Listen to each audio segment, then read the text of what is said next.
بسم اللہ الرحمن الرحیم۔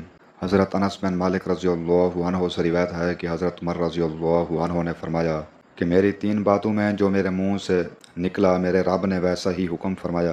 میں نے کہا تھا کہ یا رسول اللہ، اگر ہم مقام ابراہیم کو نماز پڑھنے کی جگہ بنا سکتے تو اچھا ہوتا۔ اس پر یہ آیت نازل ہوئی، وَاتَّخِذُوا مِن مَّقَامِ إِبْرَاهِيمَ مُصَلًّى، اور تم مقام ابراہیم کو نماز پڑھنے کی جگہ بنا لو۔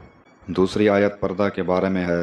میں نے کہا تھا کہ یا رسول اللہ، کاش آپ اپنی عورتوں کو پردے کا حکم دیتے، کیونکہ ان سے اچھے اور برے ہر طرح کے لوگ بات کرتے ہیں۔ اس پر پردے کی آیت نازل ہوئی، اور ایک مرتبہ حضور صلی اللہ علیہ وسلم کی بیویاں جوش و خروش میں آپ کی خدمت میں اتفاق کر کے کچھ مطالبات لے کر حاضر ہوئیں۔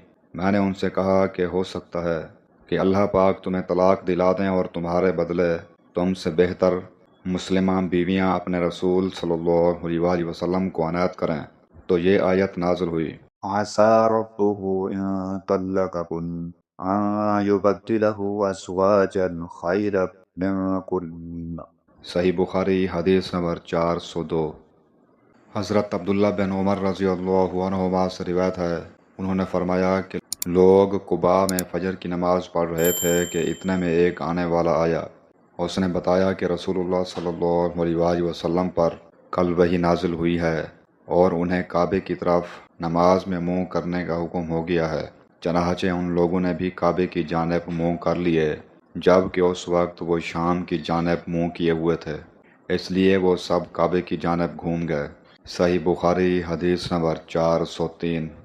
حضرت انس بن مالک رضی اللہ عنہ سے روایت ہے کہ نبی کریم صلی اللہ علیہ وسلم نے قبلے کی طرف دیوار پر بلغم دیکھا جو آپ کو ناگوار گزرا، اور یہ ناگواری آپ کے چہرہ مبارک پر دکھائی دینے لگی۔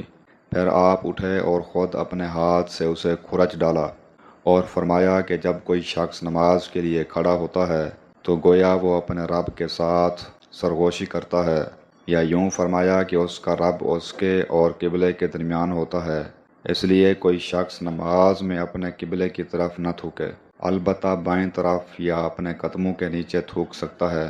پھر آپ نے اپنی چادر کا کنارہ لیا، اس پر تھوکا، پھر اس کو الٹ پلٹ کیا اور فرمایا، یا اس طرح کر لیا کرو۔ صحیح بخاری حدیث نمبر 405۔ حضرت عبداللہ بن عمر رضی اللہ عنہما سے روایت ہے کہ رسول اللہ صلی اللہ علیہ وسلم نے قبلے کی دیوار پر تھوک دیکھا۔ آپ صلی اللہ علیہ وسلم نے اسے کھرچ ڈالا۔ پھر آپ نے لوگوں سے خطاب کیا اور فرمایا کہ جب کوئی شخص نماز میں ہو تو اپنے منہ کے سامنے نہ تھوکے، کیونکہ نماز میں منہ کے سامنے اللہ عز و جل ہوتا ہے۔ صحیح بخاری حدیث نمبر 406۔